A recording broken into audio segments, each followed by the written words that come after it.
Hi everyone, ముందుగా నా channel అయితే ఎవరైతే సబ్స్క్రైబ్ చేసుకోలేదో సబ్స్క్రైబ్ చేసుకోండి. మా ఇంటి బ్యాక్ సైడ్ అయితే ప్లేస్ అనేది ఖాళీగా ఉండడం వల్ల మేమైతే పపాయ సీడ్స్ 1 ఇయర్ బ్యాక్ వేసాము. అవైతే ఇప్పుడు పెద్దవి అయిపోయాయండి. ఫ్రూట్స్ కూడా చాలానే వచ్చాయి. కొన్ని అయితే హార్వెస్ట్ కూడా చేసాము. కొన్ని ఫ్రూట్స్ అయితే చాలా పెద్దగా ఉన్నాయి, కానీ కొన్ని అయితే చిన్నగా ఉన్నాయి. చిన్నగా ఉండి కొన్ని పెరగట్లేదు, కొన్ని ఏమో చిన్నగా ఉన్నప్పుడే పండిపోతున్నాయి. ఎందుకంటే మొదట్లో దానికి బలం అనేది లేక అట్లా అవుతుందంట.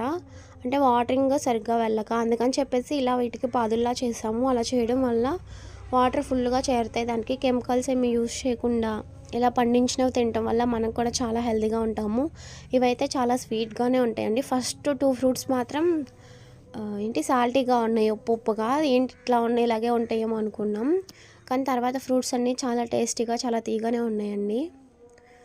మీరు కూడా వీలైతే ఇంట్లోనే ఫ్రూట్స్ పెట్టుకోండి. కూరగాయ మొక్కలు కూడా ఇంట్లోనే పండించుకొని తినండి. Thank you for watching my videos.